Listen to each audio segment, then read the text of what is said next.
안녕하세요. 정원장입니다. 요즘 날씨도 좋고 다들 잘 지내고 계시죠? 오늘 여러분과 같이 공부해 볼 내용은 심장 두근거림 혹은 가슴 두근거림, 일명 심계항진이라고 하죠. 이 증상에 대해서 한의학에서는 어떻게 이해를 하고, 그리고 좀 더 나아가서 심장에 대해서 제가 생각하는 내용들을 여러분과 같이 알아볼까 합니다. 자, 그럼 가실까요? 심장 두근거림, 심계항진이라고 요즘 많이 쓰죠. 그리고 오늘은 심장에 대해서 제가 몇 가지 더 설명을 드릴까 합니다. 이 심장 두근거림을 심계항진이라고 하죠. 그게 마음 심자에 두근거릴 개자를 써서 심장이 두근거린다, 이런 뜻으로 심계라는 표현을 씁니다. 이 한의학적인 내용은 동의보감 내용인데요. 동의보감 신, 우리가 정신할 때 그 신문에 보면 그와 유사한 내용들이 나옵니다. 동의보감에 의하면 이러한 가슴 두근거림, 심장 두근거림 증상을 표현하는 용어들이 몇 가지 파트로 나눠서 나오고 있습니다. 대표적인 게 경계, 놀라울 경자죠. 놀랄 경자인데, 놀랄 경자에 가슴 두근거림이라는 그런 단어를 붙여서 잘 놀라고, 그리고 가슴이 두근거린다, 혹은 놀라서 두근거린다, 이런 용어를 쓰고요. 그래서 경계라고 하기도 하고요. 이 경계 증상보다 훨씬 더 심해진 증상, 그러니까 시도 때도 없이 막 가슴이 벌렁벌렁거리는 그런 증상을 정충 혹은 정총이라는 그런 용어를 써서 표현하고 있습니다. 그리고 그와 유사하게 심담담대동, 그러니까 심장이 두근두근거리면서 크게 뛴다, 이런 표현도 동의보감에서 보면 확인할 수 있습니다. 그런데 동의보감에 보면 이런 증상의 원인을 사려과다, 사려과도 이렇게 표현하고요. 혹은 크게 놀란 경우로 인해서 이런 증상이 생긴다고 그렇게 설명을 하고 있습니다. 사려과도, 그러니까 너무 신경을 예민하게 과하게 많이 썼다, 이런 뜻이죠. 그리고 혹은 한번 크게 심하게 놀라면 이런 증상이 생길 수 있다고 합니다. 그래서 주로 영향을 받아서 상하게 되는 장부는 당연히 심장이 들어가고요. 그리고 담, 우리가 놀랄 때 담이 약하다, 이런 그 표현을 쓰잖아요. 그러니까 심과 담이 손상을 입어서 이런 증상이 생긴다, 이렇게 표현을 하고 있습니다. 그런데 이 세 개 파트를 읽어서 이렇게 정리를 해보면 그 세부적인 원인이 대충 이 세 가지로 그렇게 구분이 되어서 처방을 하고 있습니다. 자, 첫 번째 증상은 혈허입니다. 혈허. 그러니까 혈기가 약해져서 이런 증상이 생긴다고 하는 건데요. 일종의 신경쇠약 증상입니다. 그와 동반되는 증상으로는 불면증이라든가 불안, 초조, 이런 증상을 보이고요. 주로 체질로 보면 약간 그 소음인 성향을 많이 가지신 분들이 이런 혈허로 인한 그런 증상을 많이 보이시는 편입니다. 이런 경우에 치법은 보혈안신을 씁니다. 그러니까 일단 혈 보해줘야 되겠죠. 그리고 심리적인 안정을 도모한다, 이렇게 접근을 하고요. 기울, 두 번째 세부적인 원인은 기울, 기가 울체되었다. 기가 울체가 왜 됐을까요? 물론 이렇게 신경을 예민하게 써서 그렇겠죠. 그래서 기가 울체되면 가슴이 답답하고, 그리고 얼굴이 붉어지기도 하고, 뜻하지 않게 막 땀이 나기도 하고, 그리고 위로 열이 막 치받아 오르거나, 그리고 가슴 안에 열기가 있는 것처럼 벙벙하게 그렇게 그런 증상을 보이기도 합니다. 그리고 심해지면 심통, 가슴이 아프기도 합니다. 이런 경우를 기가 울체되어서 이런 사려가 과다할 때 가슴 두근거림과 함께 이런 증상이 동반되는 경우가 있습니다. 이런 증상은 주로 약간 소양인 성향이 강한 분들에게 많이 보이고요. 이런 경우에 치법은 청심안신, 그죠? 이 흉부에 있는 열을 사해주고, 열을 해소시켜주고, 심리적인 안정을 도모합니다. 그리고 나머지 하나, 세 번째 원인은 뭐냐면 담음이라고 하는데요. 이 한의학에서 담음 그러면 정상적이지 않은 액체성 혹은 점액성 물질을 다 담음이라고 합니다. 이 흉부에 그런 수분이라든가 이런 게 과도하게 이렇게 모여 있으면 이렇게 두근거리는 증상을 만들 수 있다고 합니다. 이런 분들은 보면 뭐 얼굴로 땀이 많이 난다거나 아니면 머리로 이렇게 땀이 많이 올라온다거나 이런 증상을 동반하는 경우도 있습니다. 물론 그 혈허했을 때 담음이 생기기도 하고요. 기가 울체되어도 담음이 생기기도 합니다. 그래서 이걸 잘 조합해서 처방을 이렇게 동의보감에서는 구성을 하고 있는데요. 자, 그런데 이런 그 심장 두근거림이 있을 때 우리가 조금 구분해서 이 심기, 심혈 이런 걸 좀 이해해 봐야 되는데요. 자, 요 세 용어를 한번 제가 조금 비교를 해 볼게요. 심기, 그죠? 심기가 약하다. 그렇다고 해서 이렇게 두근거리느냐? 꼭 그런 건 아니죠. 저도 어릴 때 보면 굉장히 소심하고 그런 여린 어린이였는데요. 그래서 막 남 앞에 서는 것도 굉장히 두려워하고 긴장하면 다리에 힘이 풀리고 이랬거든요. 그렇게 심기가 약했지만 심장이 약한 건 아니었죠. 만약에 심장이 약했으면 제가 그 혹독한 훈련을 아무 문제 없이 다 견뎌내지 못했겠죠. 그러니까 심기가 약했던 겁니다. 저는 심기가 약했던 거죠. 근데 이 심기가 약했던 사람이 이런 사려과다를 심하게 한다거나 크게 놀라거나 하면 이 심기가 허해지게 되는 거죠. 그러면 이런 두근거리는 증상이라든가 그런 증상을 느낄 수 있습니다. 그리고 그 여자분들 같은 경우에는 기본적으로 혈액이 부족하게 되는 상황이 많죠. 그리고 우리가 왜 그런 표현 쓰지 않습니까? 뭐 피를 말린다라든가 막 그런 마음을 졸인다 이런 표현, 그런 표현들을 보면 장기간에 이 그 신경을 과민하게 쓴 그런 상황을 겪다 보면 이 여자분들 같은 경우에는 이 혈이 약해지게 됩니다. 그죠? 그래서 이런 증상으로 가는 경우가 굉장히 많은 것 같습니다. 그래서 이렇게 증상의 가벼움과 무거움을 판단해 보면 대체적으로 이게 제일 약한 증상이고요. 좀 신경을 쓰면 이렇게 가고, 그리고 여자분들 같은 경우에는 이렇게 가는 경우가 꽤 많은 것 같습니다. 그러니까 이게 심기가 약하다는 게 선천적으로 타고나는 부분도 좀 있고요. 그런 분들이 이런 굉장히 신경을 예민하게 쓰고 마음을 졸이고 피를 말리는 그런 상황을 오랫동안 겪게 될 때 이렇게 심기가 약해졌다가 그리고 허해졌다가 혈기도 더 허해지는, 이렇게 더 심해지는 증상으로 가는 것 같습니다. 자, 동의보감 내용은 그렇게 뭐 정리해 보면 복잡한 내용은 아니죠. 이에 따라서 치법을 구성하는데요.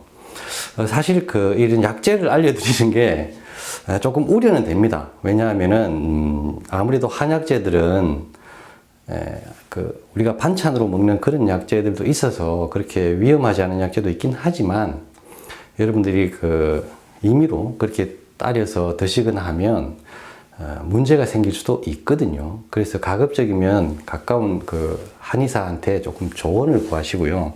그래서 저는 차로 음식으로 그나마 복용해 보실 수 있는 것들을 여러분들에게 알려드리려고는 하고 있습니다만 다소 우려는 됩니다. 그 점을 좀 이해해 주시고요. 자, 그럼 보혈하는 게 뭐냐?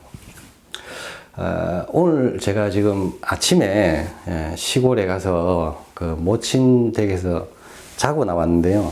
반찬이 올라왔더라고요. 뭐냐면 당귀 순으로 만든 나물이었습니다. 당귀 순으로 만든 나물을 제가 먹고 왔는데요. 이 당귀가 여자분들 보혈에는 최고로 좋은 약재로 칩니다. 그리고 이렇게 잎은 나물로 드실 수도 있죠. 그리고 차로 드실 만도 하고요. 그렇게 부작용이나 이런 위험성이 높은 약재는 아닙니다. 그리고 이제 보통 천궁이라고 하죠. 이거는 보혈보다는 좀 더 기를 돌리는데 좀 더 특화되어 있는 약재이긴 한데, 이 두 가지 약재를 차로 여러분들이 가볍게 무리되지 않게 드셔보시면서 잘 판단해 보시면 아마 이건 꽤 효과를 보실 수 있다고 생각합니다. 그리고 이 안신, 그죠? 안신 쪽에 사실 약재들은 조금 여러분들이 차로 드시거나 하실 수 있는 약재가 그렇게 많지는 않습니다. 그런데 그나마 여러분들이 조금 쉽게 구할 수 있고, 그래도 차로 드셔볼 만한 게 뭐냐면 연이죠, 연. 우리가 연뿌리, 뭐 연잎 하잖아요. 근데 연밥, 그죠? 연자육, 그죠? 연자. 연밥이라고도 하고, 연씨앗, 그죠? 이 연자육을 한약재로 쓰는데요. 이 연자육이 안신작용이 있습니다. 심리적인 안정을 도울 수 있습니다. 그렇기 때문에 뭐 연자육을 이렇게 차나 이렇게 드셔도 될 것 같고, 혹은 뭐 연꽃이나 연잎도 아마 그 유사한 작용이 있을 겁니다. 그렇기 때문에 그런 것은 여러분들이 차로 조금 활용해 보셔도 될 것 같습니다. 자, 그리고 다음은 여러분들에게 제가 흔히 받는 질문 Q&A에 대해서 설명을 드릴 건데요. 이런 증상으로 한의원에 오시면 대부분 양방병원에 다녀오신 분들이 많습니다. 그래서 막 심장이 막 두근거리면 병원에 가서 심전도 검사를 하죠. 그러면 아무것도 안 나옵니다. 그러면 의사가 그렇게 말하죠. 심장이 두근거릴 때 오세요. 이렇게 말씀하시고, 심장에 대해서 계속 걱정을 하면 초음파도 찍고 오시죠. 그죠? 그럼 뭐 초음파 이상으로는 심장에 이상이 없습니다. 이런 답변을 듣고 오시는 분이 대부분인 분입니다. 그리고 또 신경정신과를 이렇게 가면 뭐 신경 안정제 계통, 그죠? 그런 걸 처방을 받으니까 또 속이 약하신 분들이 많죠. 이런 분들은 소화기가 약해서 그런 약을 드시면 썰이라든가 또 여러 가지 부작용을 금방 느끼셔서 그런 약을 드시기 싫어서 오시는 분들이 대부분이거든요. 그런 분들이 제일 먼저 하신 질문이 그겁니다. 심장이 나쁜 게 아닐까요? 심장이 문제가 있는 게 아닐까요? 이렇게 말씀하시거든요. 당연히 여쭤보면 심전도나 초음파상으로는 이상이 없습니다. 그런데 심장이 나쁠까봐 걱정을 하시죠. 그렇죠?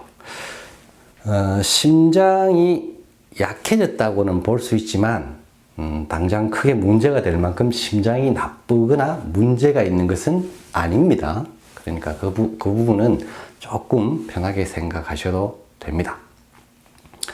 그리고 이제 다음 질문이 그거죠. 그럼 심장이 약한 건가요? 맞습니다. 약하다고는 볼 수 있습니다. 자, 요 점에 대해서 제 경험을 한번 여러분들에게 참고 삼아 설명을 드릴게요. 뭐 저는 누차 말씀드렸듯이 9년간의 군 생활을 했고요.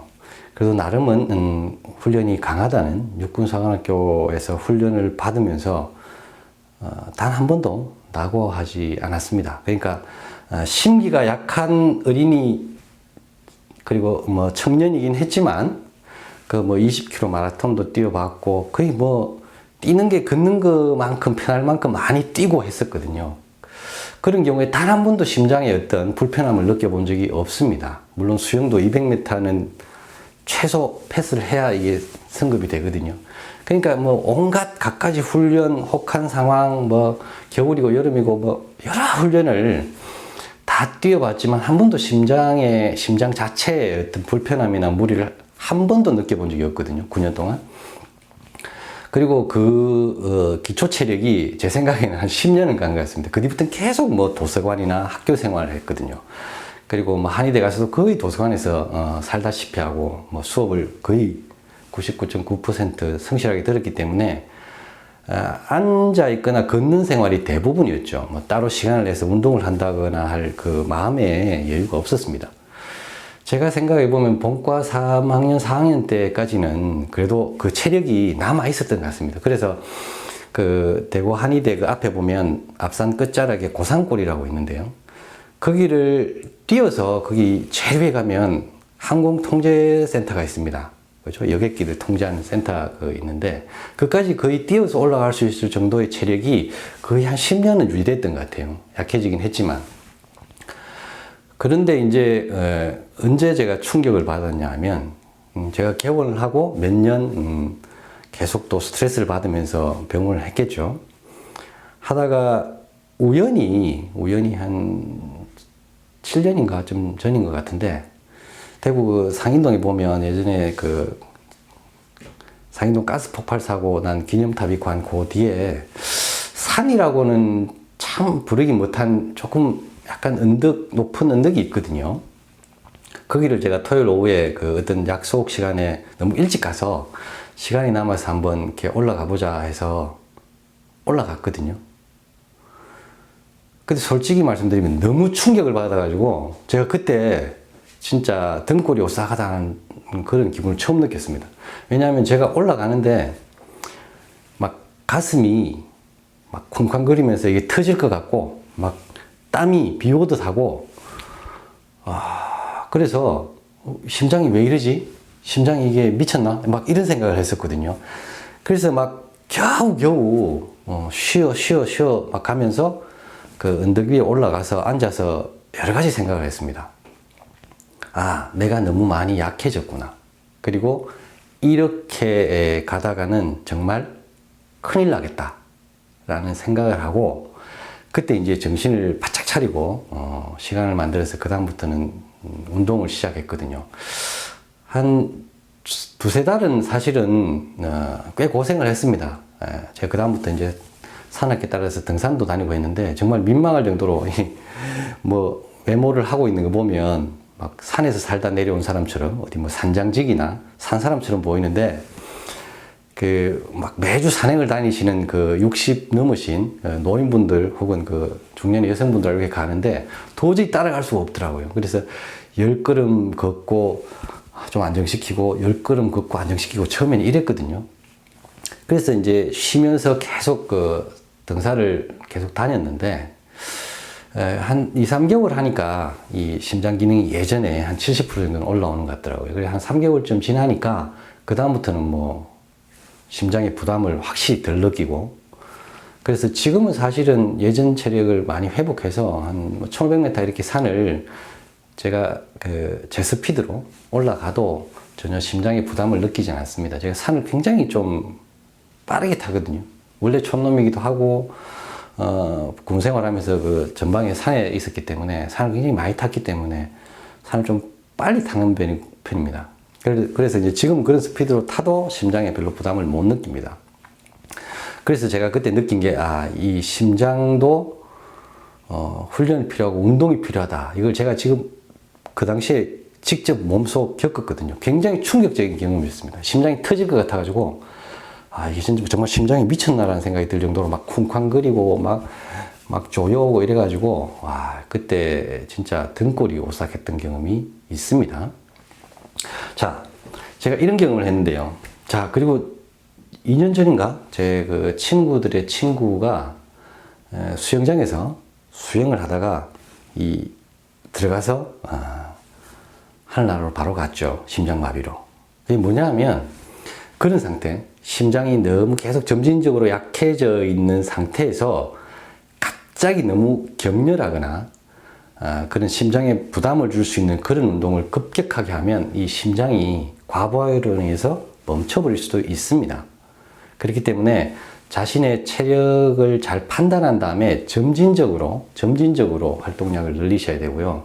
너무 급격하게 과격한 운동이나 그런 걸 하시면 심장에 무리가 오실 수 있으니까 먼저 자신의 몸 상태를 잘 판단하고 잘 관리를 하셔야 됩니다. 안타깝죠. 그렇게 젊은 나이에 심장마비로 수영을 하다가 갑자기 그렇게 하늘나라로 갔다고 합니다. 자, 여기서 제가 다시 한번 말씀드리지만 심장도 근육입니다. 그렇기 때문에 단순히 여러분들이 심장이 매일 뛰고 있으니까 뭐 큰 문제 없겠지, 이건 좀 다른 차원의 문제입니다. 그렇기 때문에 이 심장의 박동 능력이나 이런 것을 조금 높게 유지하시고 문제를 안 일으키시려면 심장 근육을 강화하는 그런 좋은 운동도 필요합니다. 그러니까 저도 그렇지만 지금 뭐 아침에 출근해서 엘리베이터 타고 운전하고 엘리베이터 타고 여기 오면 거의 평지를 걷는 것밖에 안 되거든요. 심장이 막 두근거리거나 이런 경험을 할 일이 일상생활에서 거의 없습니다. 그러니까 심장이 고르게 뛰고는 있지만, 그죠? 좀 급격하게 뛰어야 되거나 우리가 오르막을 만나거나 아니면은 급격하게 어떤 활동을 할 때 이 심장이 문제를 일으킬 수 있습니다. 그런 생활을 계속 하시면요. 그렇기 때문에 여러분들이 그런 심장의 박동력을 강화시킬 수 있는 그런 운동을 꼭 하셔야 됩니다.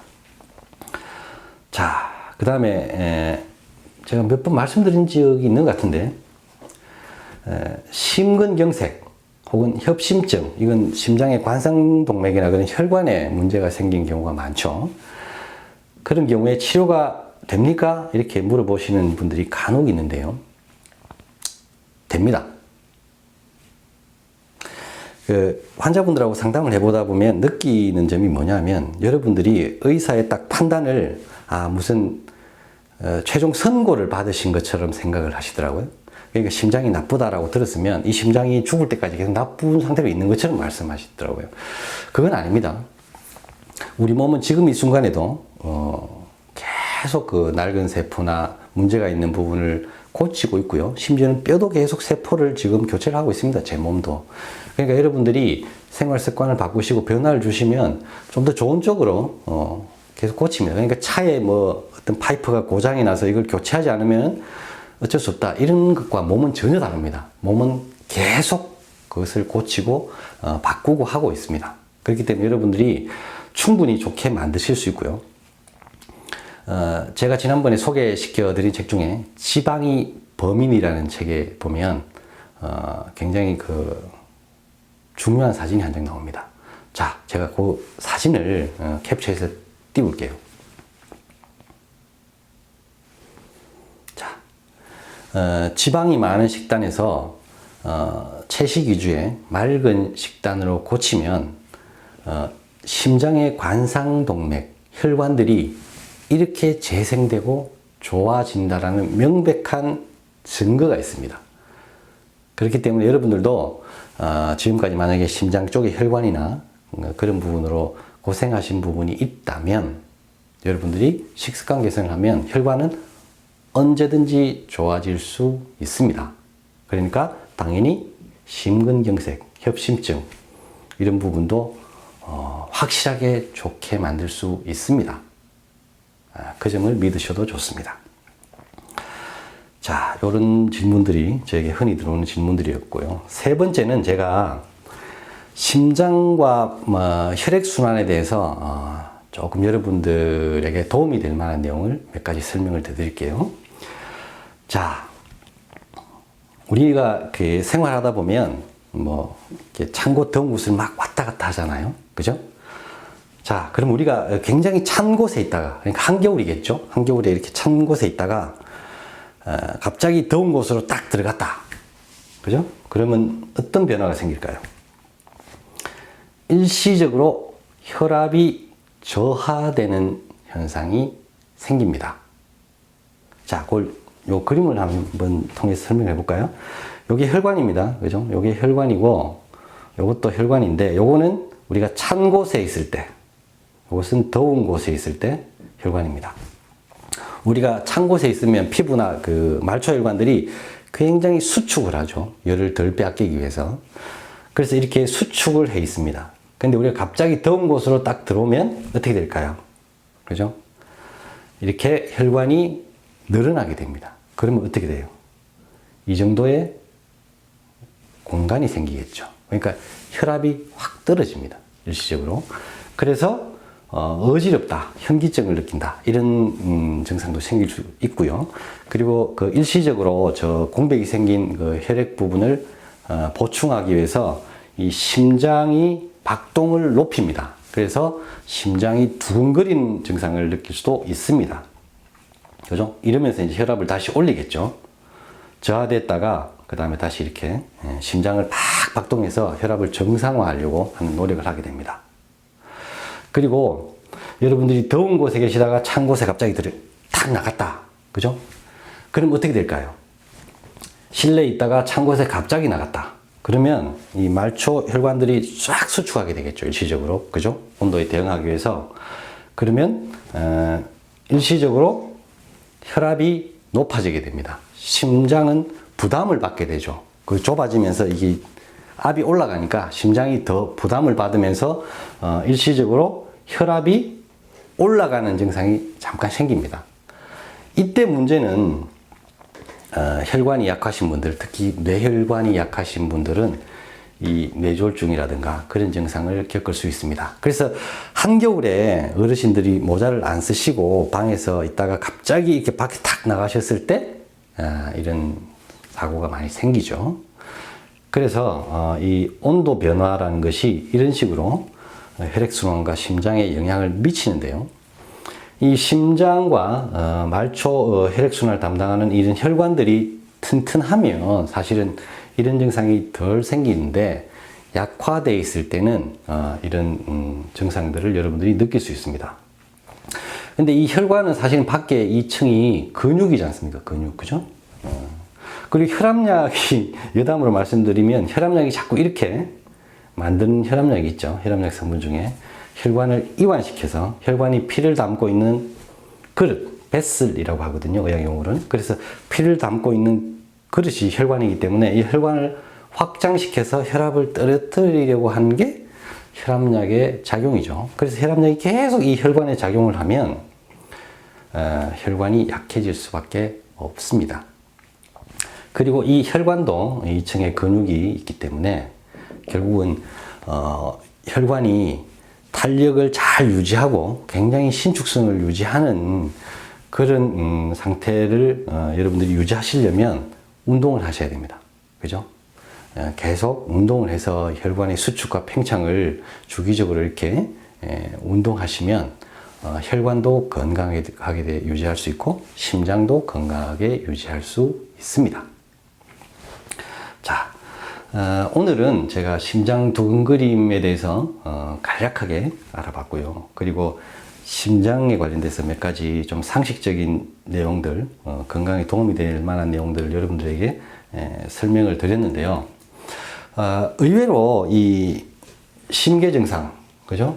요즘 많아진 것 같습니다. 이 코로나나 오미크론 이런 코로나 시대가 한 2년, 3년 가면서 제가 아는 그 지인이 이와 관련된 한의원을 특화해서 하고 있는데 환자가 더 많이 늘었다고 하더라고요. 매출도 많이 올라가고.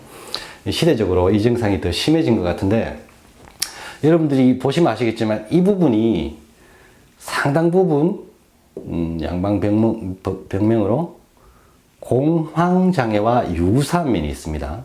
양방에서 그렇게 부를 뿐이죠. 공황장애라고. 한의사들은 이걸 좀 더 세분화해서 이렇게 보려고 그렇게 노력을 하고 있는 거고요.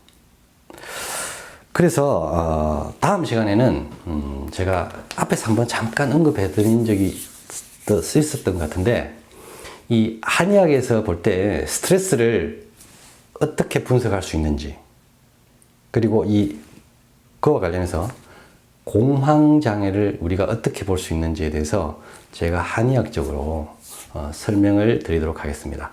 그래서 다음 시간은 스트레스와 공황장애에 대한 내용을 위주로 다시 여러분들을 찾아뵙도록 하겠습니다. 자, 오늘도 저의 영상을 시청해 주셔서 대단히 감사합니다. 오늘은 여기까지 하겠습니다.